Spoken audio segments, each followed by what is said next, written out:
University మంచి భవిష్యత్తు కోసం తెలుగు విద్యార్థులు ఇష్టపడే యూనివర్సిటీ. కాల్ 9059052378 9059052379. నమస్కారం, వెల్కమ్ టు ఐ డ్రీమ్. ధర్మ మార్గం విత్ విజిత కార్యక్రమానికి స్వాగతం.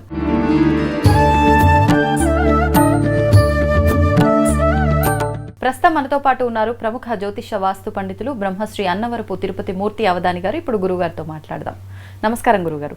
ఓం శ్రీ మహాగణాధిపతయే నమః. గురుగారు, ప్రతి ఒక్కరిలోనూ ఒక సొంత ఇంటి కళ అనేది ఉంటుంది. మాకంటూ ఒక సొంత గృహం ఉండాలి, ఎన్ని రోజులని చెప్పి కిరాయిలలో ఉంటాము అని చెప్పి ఆలోచన ప్రతి ఒక్కరిలో ఉంటుంది. కానీ అంటే వాళ్ళ ఫైనాన్షియల్ స్టేటస్ని బట్టి కొంతమంది కొనుక్కోగలుగుతారు, కొంతమంది కొనుక్కోలేరు. అలాంటి వాళ్ళు చాలా బాధపడుతుంటారు. అన్నీ ఉండి కూడా ఆ ప్రాసెసింగ్లని అది ఇది అని చెప్పి ఆలస్యం అవుతుండే వాళ్ళు ఉంటారు. అరే మా దగ్గర కొనుక్కోవాలంటే డబ్బు లేదే దానికి తగ్గట్టుగా అని బాధపడే వాళ్ళు ఉంటారు. ఏదైతేనేంటి వాళ్ళ కళని వాళ్ళు నెరవేర్చుకోలేకపోతూ ఉంటారు. అటువంటి వారు త్వరగా వాళ్ళ కళని నెరవేర్చుకొని ఆ సొంత ఇంట్లో గృహప్రవేశం చేసే అవకాశం రావాలి అంటే ఏదైనా విధానం ఉందా? మీరు అన్న వాళ్ళు ఎవరైనా ఉన్నారు అంటే అటువంటి వాళ్ళు చాలా అదృష్టవంతులు అంటాను నేనైతే. దేనికండి? సొంతిల్లు మనిషికి అవసరమే, కానీ సొంతింటి కోసం ప్రయత్నం చేసి కొండ నాలికి మందు వేయబోయి ఉన్న నాలికని చెడగొట్టుకునేంత ఇబ్బందులు పడతారు. ఎలా? ఎందువల్లంటే అమ్మా, ఇవాళ మనకు కిరాయికి ఇల్లు దొరుకుతున్నాయి. కాస్త లోపలికి వెళ్తే 10,000 12,000, కాస్త రోడ్డు మీదకి వస్తే 15,000 20,000 25,000 అలా దొరుకుతున్నాయి. మన శక్తి అనుసారం అందులో మనం కిరాయికి ఉండొచ్చు. ఒక ఇల్లు మనం కొనుక్కుంటున్నాము అని అంటే మన దగ్గర 60 లక్షలు ఉంటే 20 లక్షలు 10 లక్షలు లోన్ పెట్టట్లా. మన దగ్గర 20 లక్షలు 10 లక్షలు ఉంటే మిగిలిన 70 లక్షలు లోన్ పెడుతున్నాం. 70 లక్షలు లోన్ పెట్టి నెలకి 70,000 రూపాయలు కడుతున్నాం. డబల్ బెడ్రూమ్ ఫ్లాట్కి నెలకి 70,000 రూపాయలు మనం ఈఎంఐ కడుతున్నాం. 30,000 రూపాయల దగ్గర ఉంటే కాస్త ఊరు చివరికి వెళ్తే డూప్లెక్స్లో హాయిగా రెంట్కుండొచ్చుగా. కానీ అది ఎప్పటికీ మన ఇల్లు కాలేదు కదా. కరెక్టేనమ్మా, 20 ఏళ్ళ పాటు ఇది మీ ఇల్లు కాదు కదా.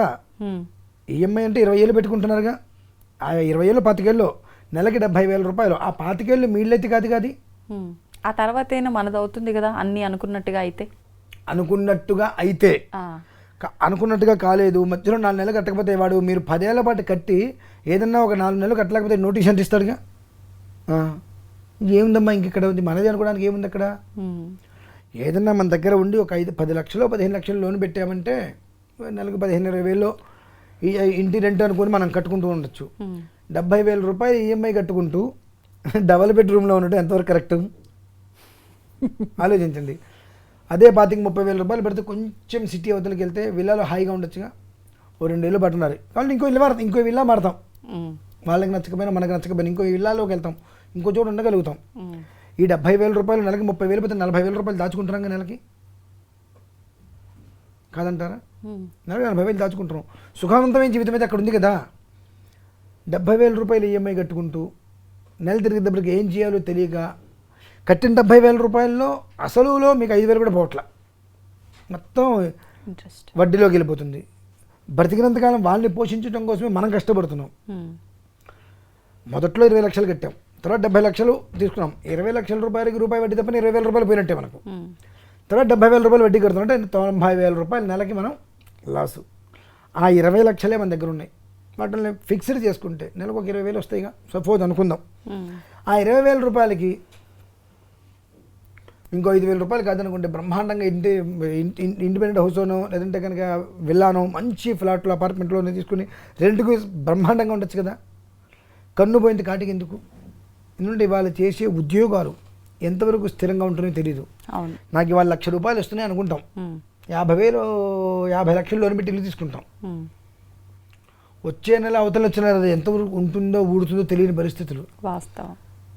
అంటే ఇప్పుడు ఉన్నటువంటి తరంలో పిల్లలందరూ కూడా సొంతిల్లు కావాలి, పులిని చూసి నక్క వాత పెట్టుకుందంటారు చూసారండి. ఆ రకంగా ఎవడో ఏదో అనుకుంటాడు అని చెప్పి సొంతిల్లు కావాలని చెప్పి అప్పులు చేసి సొప్పులు చేసి లోన్లు పెట్టి ఇల్లులు తీసుకొని ఈ నవ్విన వాళ్ళు ఎవరు మనకు రేపొద్దున ఒక నెల ఈఎంఐ కట్టరు, ఒక నెల ఈఎంఐ కట్టరు. ఒకవేళ కర్మ ప్రార్థం బాలేక ఇల్లు ఈఎంఐ కట్టలేక ఏదన్నా జరిగి వాళ్ళు తీసేసుకుంటే వీడికి ఎంత గొప్పతనం దేనికి, అంత బలుపు దేనికి, ఉన్న దాంట్లో జాగ్రత్తగా ఉండొచ్చు, ఇంత అవసరమని వీళ్ళే మళ్ళీ అంటారు. ఇప్పుడు సార్ నీకు సొంత ఇల్లు లేదా అన్న వాళ్ళే పోగొట్టుకున్నాళ్ళే అని 2 మాటలు వాళ్ళే మాట్లాడతారు. కాబట్టి ఎవడో ఏదో మాట్లాడతారని చెప్పి నీ జీవితాన్ని నువ్వు పాడు చేసుకోవద్దు. నీకు ఎంత వస్తుంది, నేను ఎంత వ్యవస్థ చేసుకోగలను, నా జీవితానికి విధానం ఏంటి, నాతో పాటు ఉండేది ఎవరు, నిలబడి ఉండేవాళ్ళు ఎవరు అర్థం చేసుకోండి. దాన్ని అనుసరించి మనం వెళ్ళామనుకోండి, 15,000 రూపాయలు డబుల్ బెడ్రూమ్ తీసుకున్నది హ్యాపీగా అనిపించిందా? న్యాయంగా అనుకుందాం. మీ దగ్గర నిజంగా 50 లక్షలు చేతిలో ఉన్నాయి, 20 లక్షలు ఉంటే నాకు ఇల్లు వస్తుంటే లోనికి వెళ్ళండి అంతే. అది మీకు 20,000 రూపాయలకి ఈఎంఐ అనేటువంటిది రెంట్ కడుతున్నట్టే ఉంటుంది, పెద్ద ఇబ్బంది ఉండదు. కానీ మనం ఎప్పుడైతే కనుక మన స్థాహతకి మించి ఈఎంఐకి వెళ్తామో, మీరు 10 ఏళ్ళు కట్టినా 25 ఏళ్ళు కట్టినా ఇంకొక సంవత్సరంలో పూర్తవుతుంది అన్నా 4 నెలలు కట్టకపోతే వాడు ఇంటికి నోటీస్ పంపిస్తాడు. ఇంటి ఓనర్ అనుకో, ఇక ఇంకో ఇంటికి వెళ్తాం మనం, వాడు నోటీస్ ఇంటి ముందు పెడితే ఎంత అవమానం అది అందరి ముందు. కాబట్టి నేను సాధ్యమైనంత వరకు కాస్త కష్టమో నష్టమో అద్దెంట్లో ఉండటమే ఉత్తమమో అంట. కాదండి మా దగ్గర డబ్బు ఉంది, తీసుకోలేకపోతున్నాం, అనేక అడ్డంకులు వస్తున్నాయి. అప్పుడు ఏంటంటే ఎందుకు తీసుకోలేకపోతున్నాయి, ఆ స్వగ్రహ యోగం ఉన్నదా లేదా?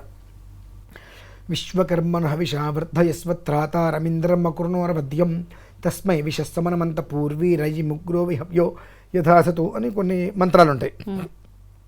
దాన్ని అనుసరించి అతని జాతకంలో స్వగ్రహ యోగం ఉందా లేదా, ఉంటే ఎంతవరకు ఉన్నది, ఏ స్థితి వరకు ఉన్నది, నిలబడగలరా నిలబడలేదా, అతనికి ఏ దిక్కు అయితే అతనికి బాగుంటుంది, ఏ స్థితిలో అతను నిలబడగలుగుతాడు, ఇల్లు కొన్న తర్వాత అతనికి ఎంతమంది ఏడుస్తారు, ఎంతమంది ఏడవరు, ఏ స్థితిలో అతను నిలబడగలుగుతారు అనేటువంటి విషయం అతని జాతకాన్ని అనుసరించి ఉంటాయి. కాబట్టి అతని జాతకాన్ని చూసుకుంటే బాబు అవకాశం ఉంది, ఈ మార్గాంతరంలో వెళ్ళు, ఎవరిని పిలవకు, నువ్వు నీ భార్య నీ పిల్లలు మీ అమ్మ నాన్నగారు మీ అత్త మామలు, ఇంకో మనిషికి నువ్వు చెప్పవలసిన అవసరం లేదు. వాళ్ళని పిలుచుకో, హాయిగా ఇంటికి వెళ్ళు, పాలు పొంగించుకో, కొబ్బరికాయ కొట్టుకో, అందరు కలిసి ఇంట్లో భోజనం చేయండి అంతే. 10 మందిని పిలిచి మంచి ఘనంగా గృహప్రవేశం చేసి అందరూ వచ్చి, అందరి కళ్ళు ఒకే రకంగా ఉంటాయి లేదు, అందరూ రకరకాల కళ్ళు పెట్టి, ఆ తర్వాత నీకేదో కష్టం వచ్చి ఈ తిన్న వాళ్ళందరూ వచ్చి నానా రకాల మాటలు మాట్లాడేవారే, ఈ వచ్చే వాళ్ళందరూ కూడా ఎంతమంది ఏడుస్తూ వస్తున్నారో మనకు తెలియదు, ఎంతమంది మన మీద ప్రేమతో వస్తారో మనకు తెలియదు. 10 మందిలో 2-3 మన మీద ప్రేమతో వస్తారు, మిగిలిన 7 కూడా వీడు ఎలా బ్రతుకుతున్నాడు, ఎలా కట్టాడు, వాళ్ళ ఇల్లు ఎలా ఉంది, ఎలా నిలబడతాడు అనేటువంటి ఒక రకమైనటువంటి కుతంత్రమైన ఆలోచనతో వస్తారు. కాబట్టి ఎవరిని పిలవాల్సిన అవసరం లేదు. ఇల్లు కట్టుకొని 20 లక్షలు అప్పు చేసి లోన్ పెట్టుకొని మళ్ళీ 3 లక్షలు నువ్వు అప్పు చేసి గృహప్రవేశం చేయాల్సిన అవసరం ఉందా నీకు? ఉందా? లేదుగా. ఆ 3 లక్షలు ఉంటే ఓ సంవత్సరం నీకు ఈఎంఐకి వెళ్ళిపోతాయి డబ్బులు. 3 లక్షలు పెట్టి గృహప్రవేశం చేసి అందరికీ బ్రహ్మాండంగా పిలిచి బట్టలు పెట్టావు, ఏదో ఒక నెల నీకు ఇబ్బంది వచ్చింది, వచ్చిన వాళ్ళు ఎవరైనా నీకు ఒక నెల ఈఎంఐ ఇస్తారా? ఎందుకన్నటువంటి వాళ్ళ గురించి మరి ఆలోచించడం. వాడేదో అనుకుంటాడు, వీదేదో అనుకుంటాడు అనుకుంటే మనకు జీవితం లేకుండా పోతుంది. అనుకునేవాడు 24 గంటలు అనుకుంటూనే ఉంటాడు, వాడి గురించి మనం పట్టించుకుంటే మనకు జీవితం లేకుండా పోతుంది. మంచిది నీ బ్రతుకంతా అనుకోవటమే కదా, అట్లా అనుకుంటూనే బ్రతుకు. ఎదుటి మనిషి చూస్తే ఏడుస్తూ జీవితాంతా కులిపో, నాకు అవసరం లేదు, నేను చేయగలిగింది నేను చేయదలుచుకుంది నీకు చెప్పాల్సిన అవసరం లేదు, నేను చేసుకుంటూ పోతా. అలా వెళ్ళిపోయినప్పుడు ఆ స్వగ్రహం కొన్న ఎవరికి చెప్పకుండా నీ ఇంట్లో నీ 4 కుటుంబంలో 4కి మాత్రమే చెప్పుకుంటూ హాయిగా వెళ్తే ఎవరి ఎడుపులు మీద పడవు. ఎందువల్ల నా పిల్లనిచ్చిన వాడు అట్లాగే ఏడవడు, నా కూతురు సుఖపడుతుంది అనుకుంటాడు, తల్లిదండ్రులు ఏడవరు, నా కొడుకు బాగున్నాడు అనుకుంటారు, అంతే చాలు, ఇంకెవరిని పిలవద్దు. తిత్మ వాళ్ళు ఏడుస్తారా అంటే ఏడుస్తారని మనం చెప్పలేం, ఏడవరు అని మనం చెప్పలేం. అంటే మనం చెప్పకపోయినా, వాళ్ళని ఇన్వైట్ చేయకపోయినా వాళ్ళకైతే మనం కొనుక్కున్నాం అన్న విషయం తెలుస్తుంది కదా. అవసరం ఏముందంటున్నా, ఎన్ని రోజులను మనం చెప్పకపోయినా ఏదో రకంగా బయటపడే అవకాశం ఉండదా? ఇప్పుడు నేను ఇల్లు కొనుక్కున్నాను అనుకోండి, సపోజు నేను చెప్తే తప్ప ఎవరికి తెలియదుగా. ఇల్లు మారి అద్దెంట్లోకి వెళ్ళానని చెప్తా, నేను కొన్నానని చెప్తే ఇక మీకు తెలిసేది. నేను కొన్నానని చెప్పకుండా పెద్ద విల్లాలోకి వెళ్తే రెంట్కి ఇచ్చాను 30,000 40,000 రెంట్కి తీసుకున్నా అంటారు. మరి అనుకుంటారుగా, మేనేజ్ చేసుకో. ఎవరు చెప్తారండి అట్లా, లేనిదే ఉన్నట్టు. అదే అంటున్నా, దారిపోయి దరిద్రాన్ని మొత్తం నెత్తి మీద పెట్టిన రకం మనం. కంప మీద ఉన్న కంప తీసుకొని ముక్కు రాసుకునే రకాలు మనం. కాబట్టి దానికి తగ్గట్టుగా నా కర్మ కూడా మనం అనుభవించాలి. సొంత ఇల్లు యోగ్యత ఉంటే కొనుక్కుంటామయ్యా. వీడి సొంత ఇల్లు కొనుక్కోలేదట, కొనుక్కోలేదు మంచిది, కొనుక్కున్నాం, ఎంతమందిని ముంచాడో, వీడు సొంత ఇల్లు కొన్నట్ట, 2 ప్రమాదమే.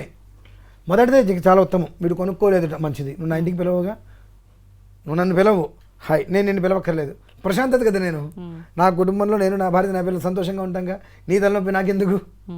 నేను కొంటే కదా, నిన్ను పిలవలేదని బాధ, పిలిచి నేను ఇంకో ఏడుపు ఏడవాలి. కాబట్టి ఈ రకంగా వెళ్ళటం వలన మంచిది.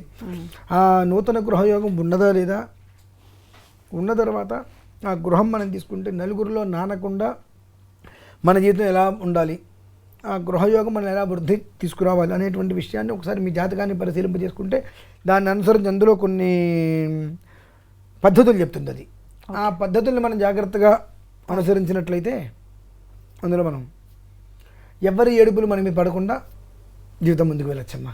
ఓకే, ధన్యవాదాలండి. పరమేశ్వర.